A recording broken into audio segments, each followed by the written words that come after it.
Okay, we are all set to go. So, welcome along, everyone, and thank you so much for joining us for episode 5 of the COVID Live series.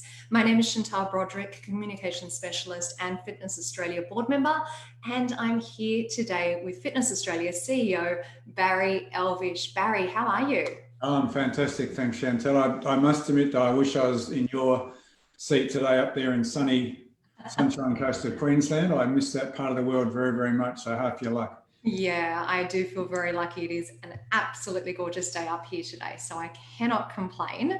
But I'm really thrilled to join you today to have the opportunity to just have a bit of a catch up and talk about what's going on in the industry and of course what's happening in some states in particular with COVID-19. So we do have some questions that have come in over the last couple of days. So I thought we might kick things off with those questions, and then we'll just have a bit more of a broader chat about Fitness Australia and what's going on in the industry. So I think that it will probably be no surprise to anyone that we should start today's discussion with Victoria, of course. And one of the questions that has come in recently was specifically around the topic of class numbers. So the question was, have there been any changes to the rules around class numbers for Victoria? Yeah, interesting, Chantal. Look, as we speak right now, no, there hasn't been a change. Indoor recreation activities can resume with a maximum of 20 people per space and up to 10 people per class. Now, having said that, we have had some rather concerning information this morning coming from Victorian Health. No one's prepared to confirm it in writing yet, but what we're hearing is that they may unfortunately be going back to a lockdown situation in Victoria.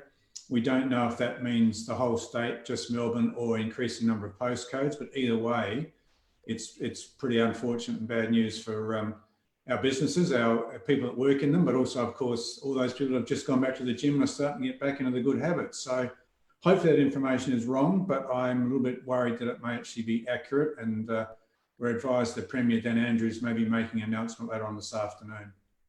Okay, so it sounds like one of a stay tuned issue, and I'm sure as soon as we hear any information, we will share that as well. Barry, thank you for that update. So one of the other questions that has come in relation to Victoria is, and of course this may very well change based on what Barry's just shared with us, but for the suburbs that are currently in lockdown, are those residents in those suburbs able to train in a gym in another suburb? Can they travel outside that to train in another gym? No, unfortunately, Chantal, they can't. If they are living in an area which is subject to a lockdown, that's their unfortunate situation. So no, they can't travel to another postcode and access a gym. We would certainly, people may think they can do that and get away with it, and they may, but if they get caught, they'll be no doubt subject to a fine. So that's not the intent of the lockdown, and we would encourage people not to do that.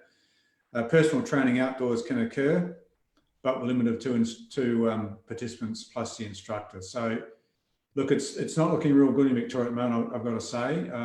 Having said that, we've got to get on top of this Australia-wide. So, if they need to go backwards, well, so be it. Yeah, I think everyone's probably watching on all over the country and just seeing some of those statistics that are coming out of Victoria at the moment. So obviously, we wish everyone all the best down there, and we will wait and see if there's an announcement this afternoon from Dan Andrews. So let's move up to New South Wales, Barry. One of the questions that's come in for that state is, are we still bound with 20 members per group class? Unfortunately, the answer to that is also yes, Chantal. We are arguing and lobbying the government to have that removed, but at this stage they are dead set staying to the 20 per group. Yeah. And how about up here in Queensland, Barry? So I know that boxing was a big issue when we went down into shutdown. So the question has come in, which is boxing allowed in stage 3? It is. Contact sport is allowed in stage 3 in Queensland, so that would include boxing. Excellent. I know there's a lot of people that will be very happy to hear that. And another question for Queensland is the creche allowed to reopen in stage 3? Indeed, yes. Again, creches can open in a facility up there in Queensland. We've had that finally resolved. Excellent news. Thank you so much, Barry. So we're going to talk a little bit more broadly about Fitness Australia and about the industry as a whole. And before we dive into that in too much detail, one last question that has come in is in relation to the Fitness Industry Award. And the question is, when does that Fitness Industry Award actually increase? Do you have an answer for that? Yeah, so the 1.75 increase to the minimum award applies to all wages, which obviously includes people working in the sector. And that will increase, as I'm advised, from the 1st of February next year as part of Group 3. Excellent. Thank you very much, Barry. And during the week, I think it was, maybe even towards last week, I received an email in regards to the JobKeeper Assistance Survey. Do you want to tell everyone a little bit about that in case they haven't yet heard about that survey? Yeah, look, this is really important, Chantel, and particularly as we're thinking about what may be happening in Victoria. As we know, the federal government launched JobKeeper and JobSeeker as part of their support packages, given that the government closed all the industries down. And that was fair and appropriate. At this stage, they have told us that that is going to be withdrawn at the end of September. Now, that is going to be problematic for a whole lot of industries, including the fitness industry, because we know from anecdotally from our members that whereas there hasn't been a large number of cancellation of memberships, there is still a fair number of suspensions in place. So these are people that haven't decided to leave their club, but haven't decided to return it either, because for various reasons. And we're told anecdotally that's because the older people may not feel quite comfortable yet. And I've gone back to the gym straight away, and I put myself in that cohort, obviously, but a lot of other older people won't feel quite safe yet. But apparently the biggest factor holding people back is having to book classes. They don't want to have to book. They want to be able to just rock up, do their exercise and leave. So what that all leads to at the moment is that membership attendances, paying members, is not back to perhaps where we would like it to be. Now, if we go back into a lockdown situation in Victoria, that's going to be exacerbated yet again. And of course, there's no reason, hopefully it won't spread out of Victoria, but it may. So we are doing this survey. It opened last Friday. It closes this Friday. And we're asking our members to basically give us their stories. It's a follow-up from the impact of the COVID closures 3 months ago. This is now a study looking at the impact of operating in a restricted opening regime. And the whole intent of this is to, when it closes on this Friday, then analyse all that data very quickly over the weekend and Monday, put it into a persuasive report that we will then forward to Morrison and Frydenberg and any other relevant government minister and state and federal to argue the case, particularly for our sector, for the continuation of JobKeeper, or at least a tapering or a part retention based on postcodes, whatever it may be. But the last thing we want is gyms to fail because they can't get back to a commercially viable situation, not through anything of their own doing, but through government dictate. So the government needs to come to the party here. So the survey is to give us the ammunition to go to the government and say, look, you need to give this sector special consideration. You shut it down. Now it's time for you to help it reopen and get back to full commercial viability. Barry, I imagine that anyone that is watching this broadcast right now, or anyone that's watching it in replay later on, will understand just how important it is that we get as much participation and as many voices as possible taking part in that survey. So I know that Maddie is probably working behind the scenes right now to make sure that we get that link visible to everyone.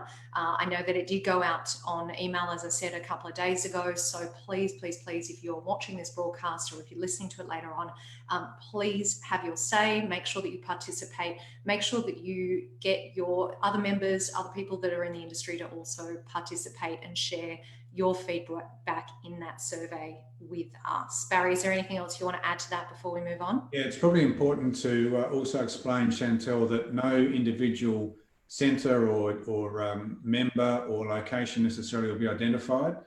It'll be all confidential and as I say, unidentified. So no one is going to have to worry about, well, what happens if I put my information? Am I going to give an unfair advantage to a competitor? No. We've had over 1,000 replies already, as I understand it.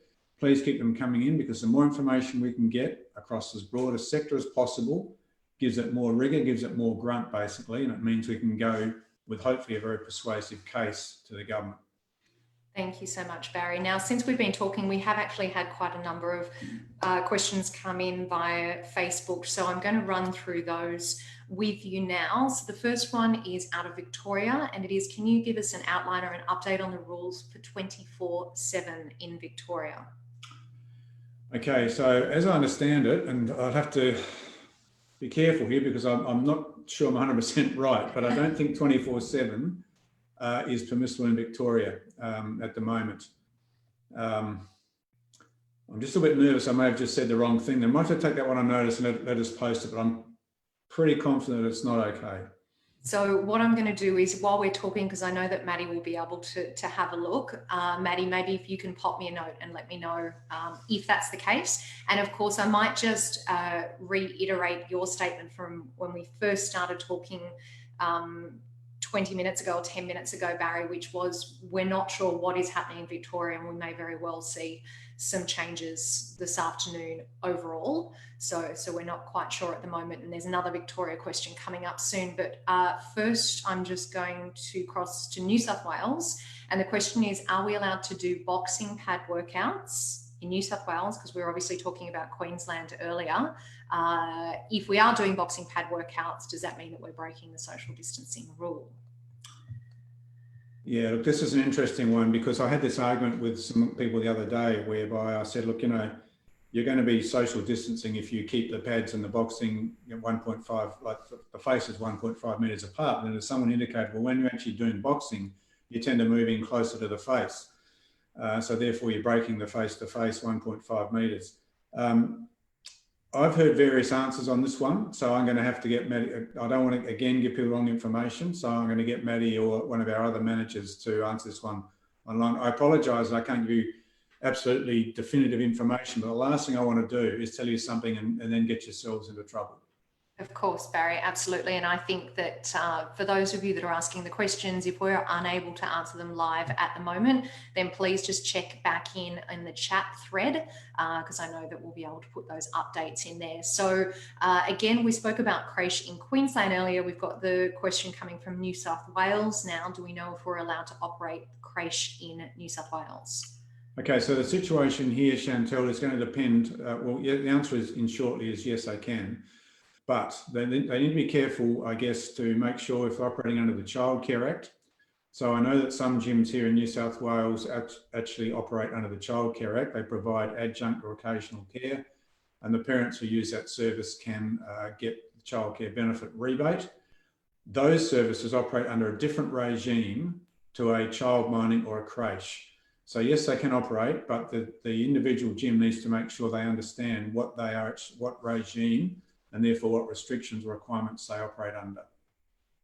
Thank you, Barry. Now, the next two questions are both for Victoria, so I'm going to join them in together.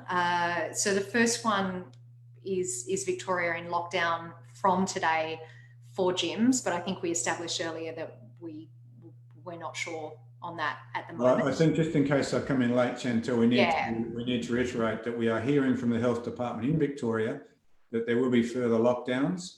What is unclear at the moment is whether it's going to be statewide, just the CBD, or increased number of postcodes. The worst case scenario, of course, will be statewide, but there is a fairly strong possibility it will be Melbourne. Thanks, Barry. And the second question was, what is Fitness Australia doing, or what will Fitness Australia do to advocate for gyms to stay open during these difficult times coming from Victoria? Yeah, look, so we advocated very strongly with the Victorian government that they adopt our COVID Safe Plan, which was a modified version of what was developed up in Queensland, Chantel, and eventually they came back and said, yes, we'll go with that plan. And we're very comfortable and confident that plan does actually provide a safe environment for gym goers, their staff, attendees, etc., provided they do actually adhere to the appropriate hygiene and, I guess, cleaning regimes. Unfortunately, it has been brought to our attention that some gyms down in Victoria are not adhering, they're not members, but they are not adhering to these guidelines. So they are putting at risk, I guess, the whole sector. So our guidelines, we're very confident, does provide a safe environment. There was research released early last week from Scandinavia, university undertaken research which demonstrated that gyms are no more or worse, better or worse in any other area for the transmission of the virus than where other people gather. Of course, if you come to a gym with the virus, then you're going to spread it. But if you stay home, if you're not feeling well, then it's going to be safe. Having said all that, if the Victorian state government decides they're going to go back to the previous lockdowns that they put into place before, there is nothing that we can do as an industry association except argue for a reopening again as soon as possible. Thank you very much for explaining that, Barry. And I just want to go back to a couple of things that we touched on earlier, because Maddie has shared some information with us. One of the questions was in relation to currently, what are the rules around 24/7 in Victoria? We just wanted some clarification, and Maddie's come back and said that currently there's nothing to say that 24/7 isn't allowed in Victoria. In regards to boxing, which was a New South Wales question, we have noticed that contact sport is back in New South Wales from the 1st of July. And I've also got, sorry, I'm reading and talking at the same time. Victoria, there's no definite decision on 24-hour operation as yet. The guide on the DHHS website with the basic guide of restrictions does not preclude 24/7. So just reinforcing what I said just before. So one more question that has come in during this time, Barry, is in New South Wales, are we working off the 4 metre square rule for classes, or is it still 20 participants? Obviously, we did touch on this earlier, but if you want to... Still the 20 people per class, and that's what we're trying to get relaxed. Yeah, thanks, Barry. Okay, so if there are any more questions, please feel free to send them through. But in the meantime, I wanted to kind of take a bit of a step back today, Barry, because we are in July, unbelievably, wherever the first half of this year has gone. And to use the most overquoted word from newsreaders, it has been a time of disruption. Has it not? It's been quite a big year for all of us. So I thought we might just take a little bit of a step back and just have a look at how we set off this year, how Fitness Australia kind of thought about this last 12 months that we've gone through. Obviously, there were some big key initiatives, some big key goals. So do you want to just give us a little bit of a top line summary or a bit of an overview about the last 12 months? Thanks, Chantel. I mean, I thought the word you were going to use then as overused was actually going to be unprecedented. Because that one too, and pivot. Yeah, pivot, unprecedented, all that sort of stuff. So it has been an unprecedented year. And what I would say is that Fitness Australia has been able to use your next word, pivot, I guess, to react to the COVID, I think, fairly effectively. But if we cast our mind back to 12 months ago and we were just starting the financial year just gone, Fitness Australia had undertaken a number of reviews, or was completing a number of reviews as to, I guess, just where we sat in the sector. And I'd been in my role for 6 months and had got a reasonable understanding of what we had done right and wrong and what we should be doing and so on. So we had started a whole system, I guess, of reviews and looking at just a bit of navel gazing. You know, what do we need to do to basically re-engage with the sector and make sure that the sector sees the association of something of some value? And the first thing that came out of that was the changes to the Constitution, which the previous board unanimously approved, which was fantastic. And that's how you mentioned at your opening comments, you're a board member. And so we have a new board. We have for the first time Ausreps, you being one of them, who've been elected to the board. So basically now the board now more accurately reflects and represents our membership base. And I've got to say, it also more accurately reflects the gender makeup of Australia as well, going from, fairly strongly male dominated to now the other way, not female dominated. We now have a much more broader board. Yeah. And that's been a huge change in itself. Because with that new board comes new passion, new ideas, new energy, and so on. And so we also undertook a IT review to make sure, because our IT system is something out of Noah's Ark, to be quite honest, and it's probably powered by camel dung, to be quite honest as well. So we need a new IT system because it doesn't interact with our members and the general community very well. So we've basically agreed on a new provider, and that new system will be rolled out over the next 12 months. One of the things two things frustrate me about IT. I know nothing about it, but secondly, why does it take so long to put a new system in place? So I guess those two are related. But so there's a new IT system coming, and then we had the start of this year and things were going along quite well. I was quite comfortable. And then all of a sudden out of the blue comes this COVID-19. Then we move into, as you know very well, because you managed it and emceed it as would be expected in a very professional manner, the virtual Filex.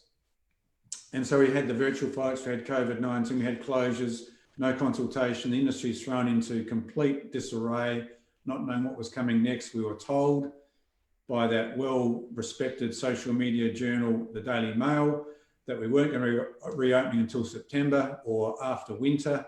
And I think everyone was prepared to, if not slash their wrists, at least really sort of get into a bit of red wine and go into the bedroom and pour the doona over their heads. It was pretty doom and gloom. But, with every crisis comes opportunities. And from my point of view, I guess what it provided Fitness Australia with a double-edged sword. We either had to, get off our backside and start behaving as an industry association should, or we had the choice to continue as we had in the past and basically become irrelevant as everything else worked around us. And I'm very proud to say that I think we took the former, we stepped up and we did that. We changed our PR company, we got engagement from the board, got engagement from our members, very strong support. And look, I also acknowledge that some of the things we've done may not have been quite as loud or as aggressive or whatever as some of our members or some of our spectators may have wanted. But I think at the end of the day, we've actually been quite effective. We have got a voice with people that matter, with policymakers, with governments, with ministers and so on. And I think that's best demonstrated by we've actually had record numbers of people renewing their AusRep membership, joining and becoming an AusRep for the first time, and businesses coming on board as well for the first time. So our membership stats have grown by over 10% since COVID. And when you consider that people are suffering financially, suffering not knowing what they're going to be doing as a professional from the employment, where they're going to open and so on, I think it's a really strong indicator that the sector has been crying out for leadership by an industry association, and Fitness Australia has been able to step into that role. So I'm actually really quite proud of that, of the team I work with, of my board, of our members and so on. So we've just had, 2 new franchise groups, Jets and Zap join us. Belgrave have come back into the fold, as I say, new AusReps. We're doing a partnership with Yoga Australia, whereby we're going to recognise their members so that their membership, so they can work in our gyms. There's a lot of really, really good things coming. And that to me is the upside of a really negative time. And if every cloud has a silver lining, that's the silver lining for Fitness Australia. And I think it's going to be the silver lining for our sector, because the other thing which has come out really loud and clear, and it was coming out, I guess, before COVID, when people would say to me, Barry, you've got to get rid of the cowboys, you've got to get rid of the cowgirls, what are you going to do to make the industry stronger? We've got a bad reputation and so on. And I've talked about this at different forums. But the desire, the appetite from the sector, from our members, to actually have an industry association which shows leadership in basically repositioning the organisation, getting it close to allied health, is being reinforced by COVID. The health authorities have said to me on a number of times, who's regulating the industry, who's overseeing it, who's going to do that. And so I'm actually really quite excited moving forward that we will seriously consider the potential role of Fitness Australia, or Fitness Australia sponsoring or auspicing a regulator, either ourselves or a third party, because really it is time now for the industry to grow up. And I think just as this COVID has been an opportunity for Fitness Australia to show its mettle, now is a time for the sector itself to show its mettle and demonstrate to the wider community that we have matured, we are maturing. We've got huge value to add to the wider community, not just our members, when we talk about GAPA and getting more people more active and so on. So I think the future is really quite bright, and I'm really quite energised by the potential the things we can do moving forward. The trick is going to be not leaving the sector behind, not alienating our sector by going down a path which doesn't have the support of the sector, but at the same time also encouraging the sector to come with us on what could be, let's be honest, in the short term, an uncomfortable path. Because when there is significant reform and significant change, you are going to rattle people's cages. And that could be members' cages, it could be external parties' cages, it could be anyone's cages. But if we're going to be serious about this and take this opportunity, we have to be prepared, I guess, to do it. And so starting at the next Philex in September, we're going to do some industry consultation. And we want people who are attending, either virtually or whatever in reality, but also members to really look out for the engagement. Tell us what you want as members. Tell us how you want us to behave moving forward. Tell us what you want us to do so that we actually move forward with the backing of the sector. Barry, I've got to tell you, you make my job very easy because you've answered all the questions that were coming up as you were telling us all about that. And look, I have to say it really has been an incredible journey. And I think anyone that has been keyed into the work that Fitness Australia has been doing during this time, who has been tuning into the COVID-19 updates that you've been doing on a weekly basis, as we said, this is episode 5. I think, all of that work that has been happening and I guess the input and the participation from various members of the team, I think that is very, very evident. And obviously this announcement that you've just shared with us is a big step, as you say, and the idea that we have the opportunity to have those conversations, do that consultation at the Philex Virtual Summit in September is obviously a very important part of that process. And I should say, for anyone that is watching right now, you can actually go to virtualsummitphilex.com.au. I hope I've got that website address correct, because at the moment the register your interest option is up there. So you can actually go along, register your interest, be part of that conversation. And Barry, are there any other messages that you would leave with the viewers today in relation to that? Yeah, I think just in case there's some other board members watching as well, Chantel, we need to make it very clear that there hasn't been a decision made that we'll actually become a regulator or auspice a regulator. And as you know, the next board meeting later this month, we'll have a discussion paper talking about it. But I do think that this is something we should be exploring. There's a difference between exploring and finding out what are the ins and outs of it, as opposed to actually saying this is what we're going to do. Part of the exploration is the consultation. Part of the exploration is understanding how it might work, what it might mean for our members, what it might mean for the sector. And then if we do decide to go down this path, and I have a view on this obviously, but if we do decide to go down this path, is then explaining to the sector and the wider community and key stakeholders, this is why we are doing this. This is the benefit. This is the risk.